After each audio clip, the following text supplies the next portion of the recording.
Қыздар, сәукеленің сыртқы бөлігі бар ғой, 3 бөліктен тұрады деп. Алдыңғы және екі шеткі бөлігін. Соны осылай тігеміз. Мына лекаладан 6 бөлігін қиып аламыз да, біріктіріп, бір шеті не қарай кетіп қалмасын, осылай түзеп, бір-біріне айқастырмай, зигзагпен осылай тігіп шығамыз. Аяқ жақтарын бітіретін кезде бас жағына закрепка береміз.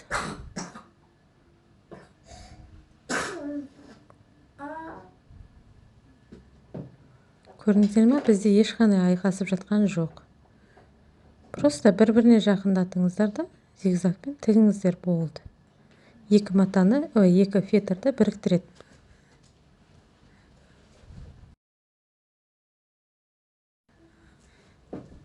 Мінекей екінші бөлігін тіктік. Сөгітіліп кетпес үшін закрепка береміз. Үшінші бөлігін тігеміз.